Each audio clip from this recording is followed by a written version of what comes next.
भद्रक पुरुणा बजार स्थित दामोदर संस्कृत डिग्री महाविद्यालय रे समन्वित युव विकास और नवीन ओडिशा कार्यक्रम उद्यापन सहित महाविद्यालय वार्षिक उत्सव पालित हो जाइछि। मुख्य अतिथि भावे भद्रक विधायक संजीव कुमार मल्लिक जोगदे युव शक्तिर विकास निमित्त राज्य सरकार प्रतिश्रुतिबद्धता संपर्क में आलोकपात करथिले। अनुष्ठानर अध्यक्ष डॉक्टर नित्यानंद मिश्र पौराहित्य रे सभा होइतिला। मुख्य वक्ता ओडिशा साहित्य एकाडेमी सदस्य प्रोफेसर पवित्र पाणिग्राही प्राचीन संस्कृत साहित्य मानकरू विभिन्न उपादेय प्रसंग मान उद्धार करी संस्कृत भाषार गरिमामय ऐतिह्य संपर्क में आलोकपात करथिले।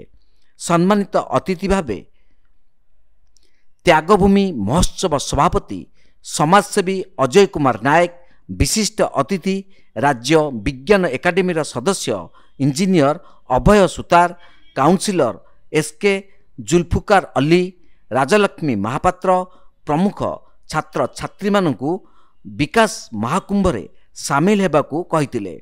एही अवसर रे विशिष्ट संस्कृत विद्वान पंडित भागीरथी नंद शर्मा, पंडित भावग्राही मिश्र, पंडित पद्मनाभ पंडा, पंडित दयानी दास, पंडित अभिमन्यु शुक्ल प्रमुख को संबर्धित करा जायतिला। युव विकास कार्यक्रम संयोजक अध्यापक सुखदेव पंडा संपूर्ण कार्यक्रम विवरणी प्रदान करथिले।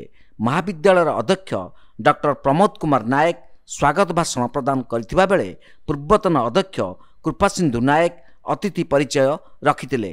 कार्यक्रम को अध्यापक चित्तरंजन दास, प्रशांत कुमार दास, गायत्री महांती, बसुमित्रा साहू, शेषे अक्षय कुमार पाणी धन्यवाद अर्पण करथिले। छात्र छात्री द्वारा सांस्कृतिक कार्यक्रम अनुष्ठित होइतिला। भद्रकरू पुनील कुमार सामंत रिपोर्ट, तीर्थक्षेत्र लाइव।